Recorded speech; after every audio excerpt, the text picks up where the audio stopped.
All right, today we're going to be making pan pizza. So in a bowl, mix 16 ounces all-purpose flour, 2 1/4 teaspoons instant yeast, 2 teaspoons kosher salt, and 11 ounces of room temperature water. You're going to mix until the dough is shaggy, and then with your hands, mix until the dough becomes smooth and the excess flour has been taken up. Then you're going to take a large mixing bowl. We're going to grease with some olive oil, so make sure it's well coated. Add the dough directly inside, cover with plastic wrap, and we're going to let rise for about 2 to 4 hours or until double in size. During this time, we're going to make our sauce. So to a blender, you're going to add 28 ounces of canned tomatoes, 2 to 3 garlic cloves, an ounce of tomato paste, a teaspoon each of dried oregano, red pepper flake, and basil, touch of olive oil, a pinch of kosher salt, some black pepper, and finally, just a dash of balsamic vinegar. We're only going to blend for about a minute or so just to get a smooth consistency, and halfway through you can season with kosher salt and black pepper if you wish. Once finished, you're going to add the sauce into a medium to large fry pan and turn the heat to medium,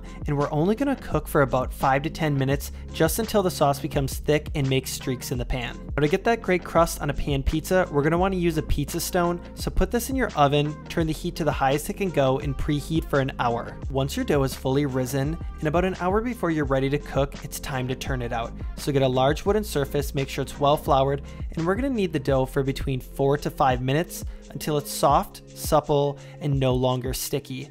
Make sure that you're continuing to add flour throughout the process. Now, if you're making 2 large pizzas, you're just going to cut your dough in half, but if you're making personal pizzas, you're going to want to cut the dough into 4.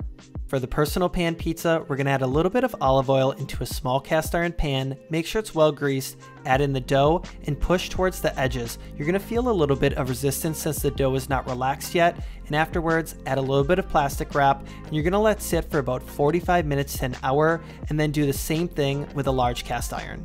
Now for your cheese, if you're doing the 2 full-size pizzas or 4 personal, you're going to want 16 ounces of a low-moisture, full-fat mozzarella, and we're going to shred all of this. Now for toppings, the choice is yours, but 2 of my personal favorites are adding sports peppers. They add a little bit of heat, so I'm just slicing these, and then some red onion. You can also add in some pineapple if that's your thing, and we're going to do some pepperoni later. Now after your 45 minutes to an hour, your dough is ready, so you're going to push it out to the corners again. You're going to find that the dough is much more relaxed and ready to move. Add in a couple tablespoons of sauce. Again, this is kind of your choice on how saucy you like your pizza. Then cover it fully with the mozzarella cheese to where you can hardly see the sauce, and then I like to hit it with a little bit of fresh grated Parmesan.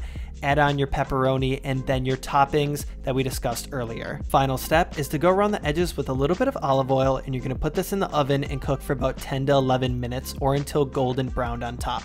Now you're going to do the same thing with the full cast iron pan, except this is going to take between 12 to 14 minutes to cook. Now once they finish cooking, immediately remove the pizzas from the cast iron pan with a metal spatula, and as you can see, we have that beautiful crust created by the cast iron and that pizza stone. If you guys like the video, please like and subscribe, and I'll catch you in the next one.